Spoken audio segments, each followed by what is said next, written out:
Eu vou te mostrar os segredos dos marinheiros para alcançar lugares distantes com autonomia.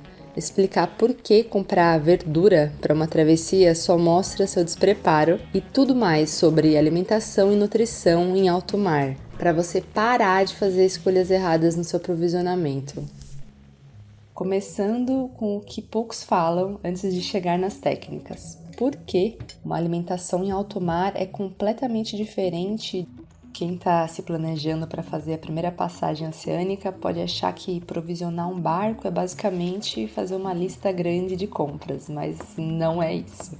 E a primeira coisa que precisa ser entendida é que o corpo em alto mar não é o mesmo do que você tem em terra firme. O gasto calórico de uma travessia oceânica é significativamente maior do que de uma vida normal. A tensão constante, as vigias noturnas que quebram o sono, o trabalho físico de manobrar o barco, a adaptação ao balanço permanente. Tudo isso consome energia de um jeito que não é óbvio quando você está planejando no conforto da sua casa, porque você vai comer muito mais do que você imagina. A desidratação também é traiçoeira. Em terra você percebe quando você está com sede, mas no mar, o vento constante e o spray de água salgada ressecam a pele e as mucosas de forma tão gradual que o sinal de alerta não chega com tanta clareza.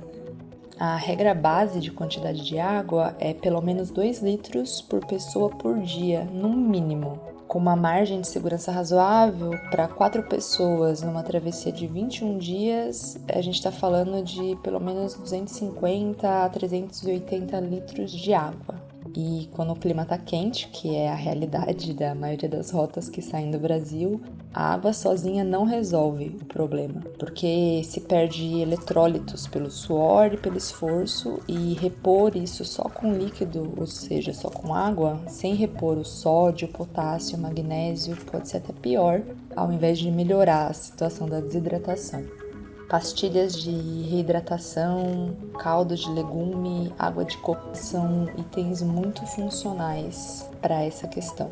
Mas tem um aspecto da alimentação em alto mar que é ainda mais importante do que a fisiologia, que é o emocional. Existe uma expressão em inglês que diz: comida e moral andam lado a lado. O horário das refeições e a moral da tripulação andam juntos. Refeição quente, quando o mar tá feio, quando todo mundo tá cansado, quando a passagem tá demorando mais do que o esperado, muda completamente o estado emocional da tripulação, de uma forma que nenhum equipamento, nenhuma música, nenhuma conversa consegue. O jantar pode ser a âncora social do dia a bordo, e é o momento em que todos param, se sentam juntos às vezes e lembram por que estão ali. E quando você tá planejando o cardápio, existe uma estratégia que os velejadores experientes usam e que faz muita diferença, que são as refeições de moral. São refeições especiais que você guarda para momentos específicos da passagem. Quando o vento virou e o barco está sofrendo, quando alguém está com saudade de casa, quando a travessia chegou na metade, alguma lata de algo diferente, algum ingrediente guardado para o momento certo, pode ser muito poderoso. Antes de entrar nas técnicas, uma coisa sobre a cozinha em si. Cozinhar em um barco com 30 graus de escora é uma arte. O fogão com gimbal ajuda bastante, porque ele oscila com o movimento do barco para manter a panela nivelada, mas ainda assim exige uma adaptação. Então, o melhor método é pensar sempre em receitas de uma panela só, porque você vai ter menos louça para lavar, menos água dispersada, menos riscos de acidente. E também é bom sempre ter uma opção que não precise de fogo para os dias em que o mar simplesmente não te deixa cozinhar. Agora, para as técnicas de preservação. Vou começar pelo tema mais buscado pelos velejadores em toda a internet quando o assunto é provisionar para alto mar, que são os ovos. A pergunta que todo mundo faz é a mesma: o ovo aguenta quanto tempo sem geladeira? E a resposta é muito mais do que você imagina, se você souber o que você está fazendo. O ovo tem uma pequena camada protetora natural, que é chamada de cutícula. Ela é uma película que cobre os poros da casca e funciona como uma barreira contra bactérias. Mas o problema é que no Brasil, assim como nos Estados Unidos, por exemplo, A grande maioria dos ovos que são vendidos é lavada antes de chegar no supermercado. Então, esses ovos não têm mais a cutícula. E um ovo sem cutícula precisa de refrigeração. Um ovo com a cutícula intacta, comprado diretamente de um produtor ou de uma feira que não foi lavado, ele tem uma durabilidade significativamente maior por natureza. Mas para uma passagem oceânica, você vai querer ir além disso. Então, a técnica mais usada é passar uma camada fina de vaselina ou algum óleo mineral em cada ovo individualmente. Isso faz com que os poros da casca se selem e cria artificialmente o efeito da cutícula.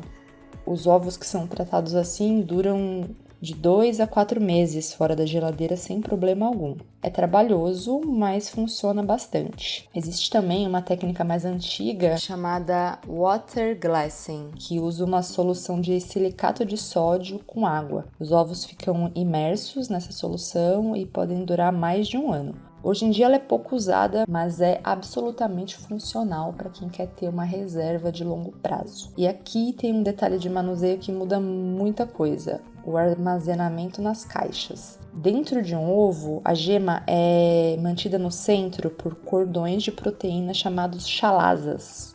Com o tempo e com o balanço constante do barco, esses cordões enfraquecem e a gema tende a subir. E se ela encosta na casca, o ovo apodrece com muito mais velocidade. E a solução para isso é muito simples, é só você guardar os ovos e a cada 2 ou 3 dias você vira a caixa inteira de cabeça para baixo. Esse movimento rotativo mantém a gema em suspensão no centro da clara, o que faz com que a vida útil desses ovos se estenda. Mas sempre antes de usar qualquer ovo que ficou guardado fora da geladeira por um tempo, é importante fazer o teste de flutuação, que é colocar um ovo dentro de um recipiente com água, um copo, por exemplo. Se ele afundar e ficar deitado no fundo, significa que ele está fresco. Se ele ficar em pé no fundo, significa que ele ainda está comestível, mas já está no limite. E se ele boiar, é melhor descartar sem abrir e não arriscar.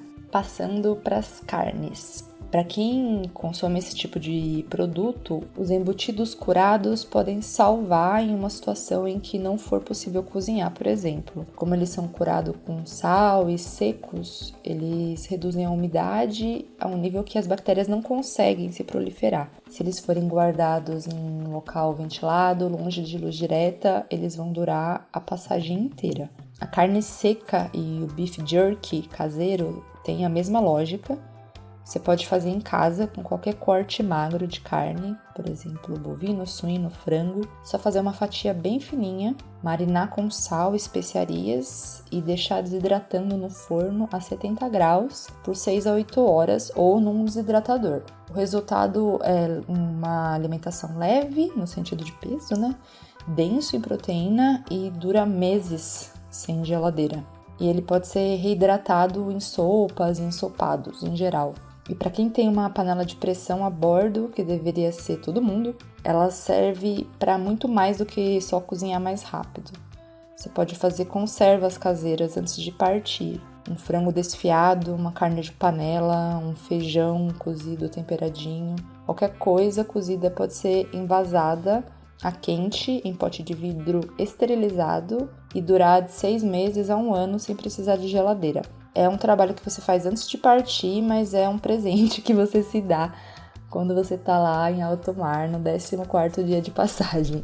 Os enlatados industriais, como sardinha em azeite, atum em lata, cavalinha, são fontes completas de proteína, ricas em ômega 3. Tem cálcio quando a sardinha vem com espinha e custam muito pouco por porção.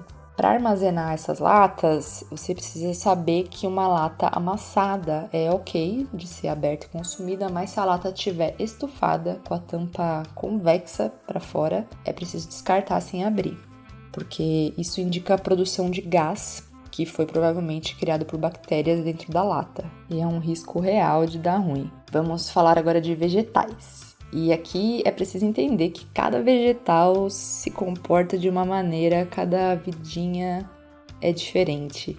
Tem uma hierarquia de durabilidade que você precisa conhecer para planejar direito, que é Os que duram semanas sem refrigeração são o repolho, que ele é o rei. Dura de 4 a 6 semanas e serve como salada, refogado, sopa, acompanhamento. A cebola e o alho podem ser pendurados em redes e com circulação de ar e podem durar meses. Batata doce duram de 3 a 5 semanas em local fresco e escuro. A abóbora inteira pode durar até 3 meses. Cenoura e beterraba duram de 2 a 4 semanas. Limão de 3 a 4 semanas também, e eu já vou falar da importância dele.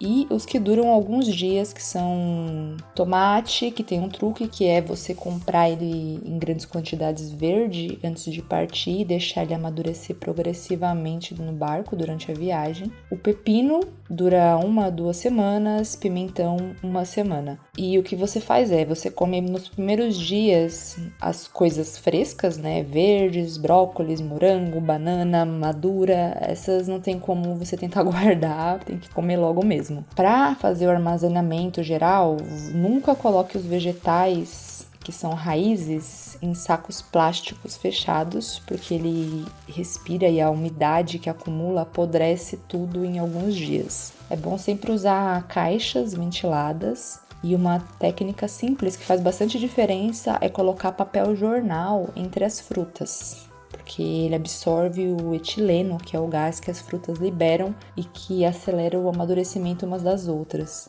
Agora sobre leite, para quem consome esse tipo de produto.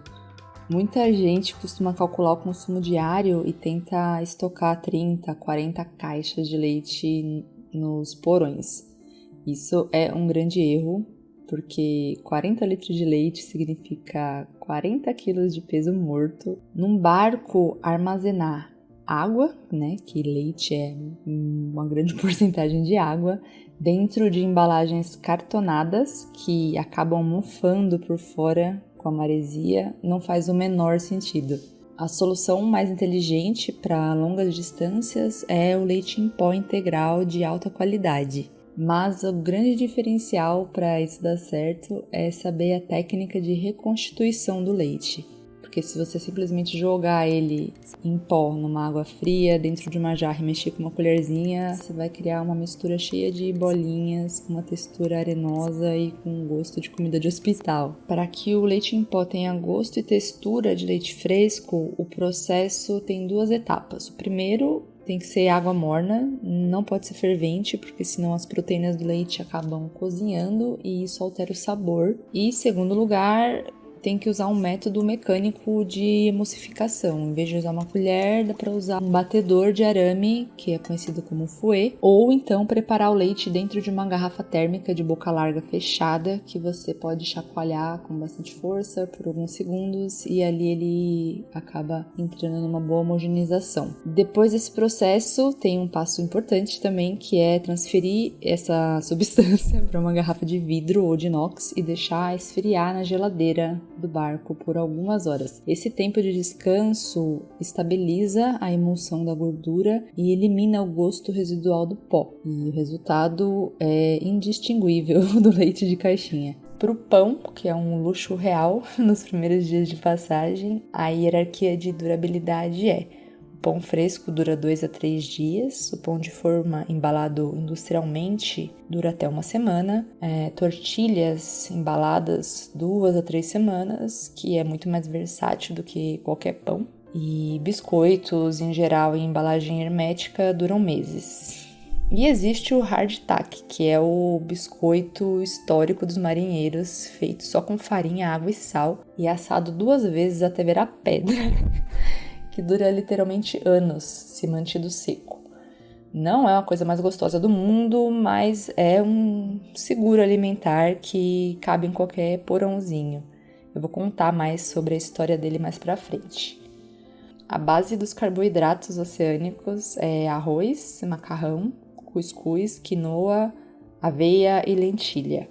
Cuscuz e quinoa principalmente têm uma vantagem ótima, que eles cozinham em menos de 5 minutos e economizam gás. Dependendo da aveia, ela nem precisa de fogo, pode ser reidratada em água fria ou leite em pó. Antes de passar para o próximo assunto, algumas técnicas que se aplicam a praticamente tudo são: embalagem a vácuo dobra ou até triplica a dobrabilidade de quase qualquer alimento e elimina o oxigênio que alimenta fungos e bactérias. Então, se você vai fazer uma travessia longa, uma viagem de anos, você ter uma seladora a vácuo pode se pagar muito rapidamente.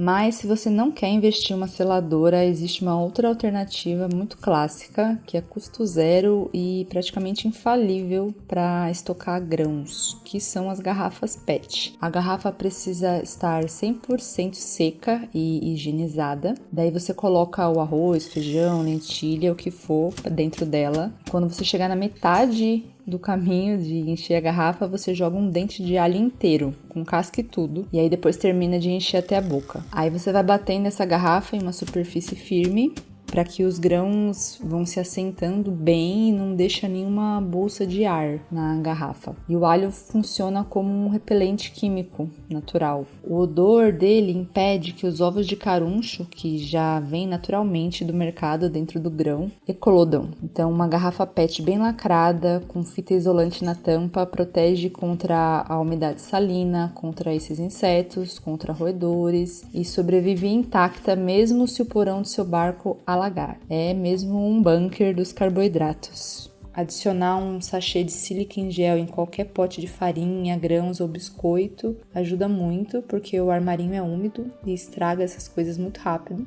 E retirar tudo das embalagens originais de papel e papelão antes de embarcar, porque elas podem mofar por fora com a maresia e atrair insetos. É bom escrever o nome diretamente na lata, com marcador permanente à prova d'água, porque os rótulos de papel também simplesmente somem com a umidade.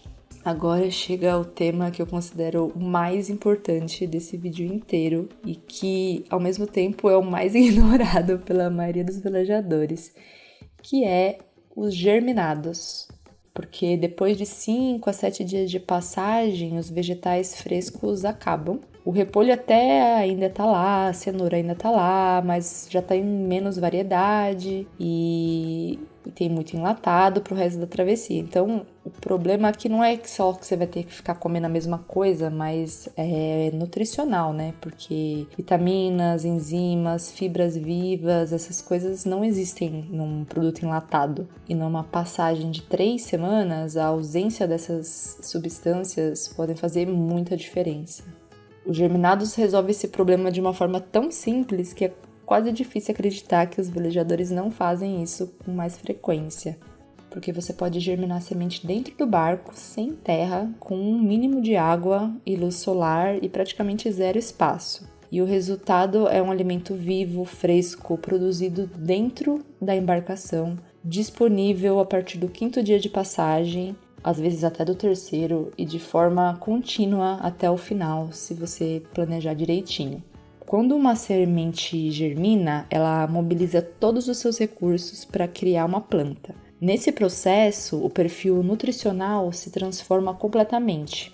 A vitamina C, que praticamente não existe num grão de trigo seco, por exemplo, aumenta 600% após a germinação. Como o broto ainda não absorveu a água necessária para expandir de tamanho e virar uma planta adulta, todos os minerais, proteínas e vitaminas ficam concentrados naquela plantinha pequenininha. Então, comparação grama a grama, um broto de brócolis ou de alfafa chega a ter até 50 vezes mais nutrientes e antioxidantes do que um vegetal totalmente crescido. Germinado é o alimento mais eficiente que existe. As sementes mais fáceis de germinar são a lentilha e o feijão moyashi.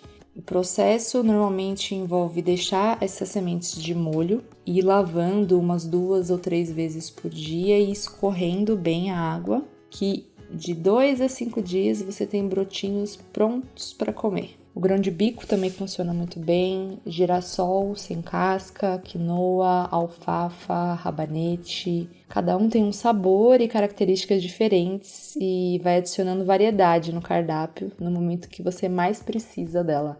O equipamento necessário básico é um pote de vidro com boca larga, um pedaço de voal ou meia calça preso na boca com elástico, sementes e água. E é isso. Se você quiser fazer algo mais organizado, existem potes germinadores específicos com câmaras internas perfuradas que controlam a drenagem automaticamente, que são práticos, compactos e baratos. A única coisa que não vai funcionar é um recipiente completamente fechado, porque as sementes precisam de circulação de ar, porque sem ar elas apodrecem.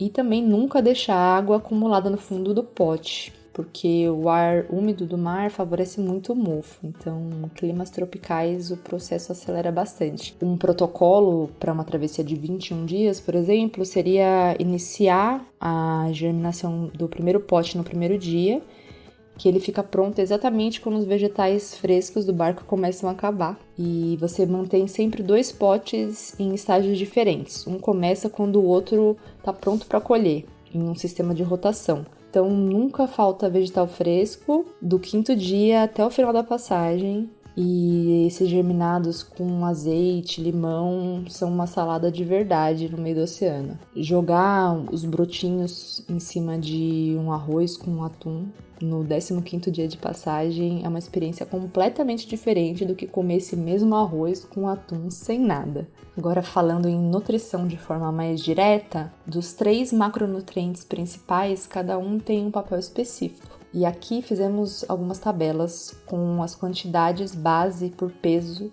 de cada macro e micronutriente e eletrólitos necessários por dia por pessoa. Dá um print para não perder. Carboidratos são a fonte de energia rápida para vigias e manobras, mas de preferência os de liberação lenta. Proteínas são essenciais para manter a manutenção muscular e para a recuperação do corpo que está sendo constantemente exigido. Gorduras são subestimadas, são as mais calóricas, as mais saciantes e fundamentais em travessias longas. O ômega 3 do atum e da sardinha tem um efeito anti-inflamatório que é documentado. Azeite, óleo de coco, nozes, castanhas são fontes de gordura boa e densamente calóricas.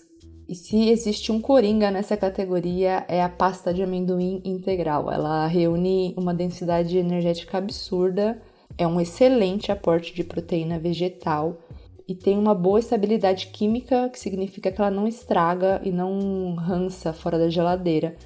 Em climas frios, principalmente, a necessidade de gordura aumenta ainda mais porque o corpo usa parte dela para manter a temperatura. Agora, o micronutriente que mais importa historicamente e que os velejadores modernos às vezes esquecem, a vitamina C. Escorbuto é uma doença causada pela falta de vitamina C e não é algo do passado distante.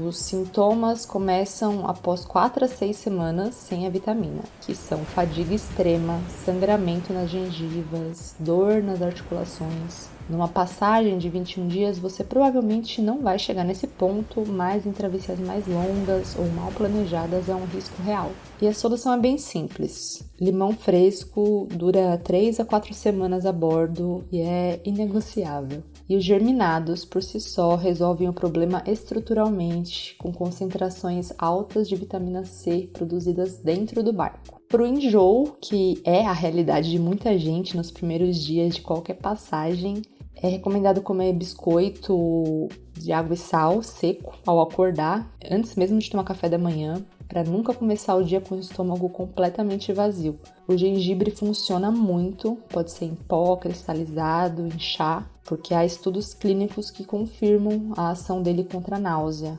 E refeições pequenas sempre, frequentes em vez de refeições grandes. Também evitar ficar abaixo da linha do convés quando possível, porque a ventilação e ter a visão do horizonte se movendo faz toda a diferença no nosso cérebro. Evitar frituras, alimentos com cheiro forte e álcool nos primeiros dias também ajuda bastante. A maioria das pessoas se adapta entre 48 e 72 horas. A pesca em alto mar muda a relação com a travessia de uma forma que vai além da proteína. A técnica mais comum é o trolling, que é usar uma linha arrastada atrás do barco enquanto ele navega, a 6, 7, 8 nós às vezes, mais que isso não dá porque ele rasga a boca do peixe então nem tenta porque é sacanagem com o bichinho. A maioria das rotas oceânicas você vai pegar alguma coisa ao longo de uma travessia de 3 semanas. Atum em várias espécies, dourado, que os americanos chamam de mahi-mahi, wahoo, e o equipamento básico é uma linha de aço, anzóis grandes de tamanho 8 a 10, iscas artificiais coloridas, um garfo para içar o peixe, luvas resistentes para pegá-lo. Quando o peixe estiver a bordo, é bom já mandar ele para o lado de lá e sangrar rapidinho, porque isso afeta diretamente o sabor e a durabilidade dele. Sem refrigeração em um clima tropical, você tem de 12 a 24 horas para consumir o peixe, mas existem formas de estender isso, como o ceviche, porque a acidez do limão cozinha o peixe quimicamente sem calor, o escabeche, que é fazer um peixe frito coberto de vinagre e temperos, que dura de 3 a 5 dias sem geladeira. Se você tiver freezer, dá para porcionar e embalar a vácuo. Se não tiver, tem que tirar as fatias finas e secar ao sol, que funcionam como um jerky primitivo e duram alguns dias. Agora eu vou fazer uma análise honesta dos elementos liofilizados. O processo de liofilização congela o alimento rapidamente e depois remove a água em uma câmara de vácuo, por sublimação, ou seja, a água passa direto do estado sólido para o gasoso, sem passar pelo líquido. O resultado disso é um produto com até 98% da umidade removida, que mantém estrutura, cor e boa parte dos nutrientes.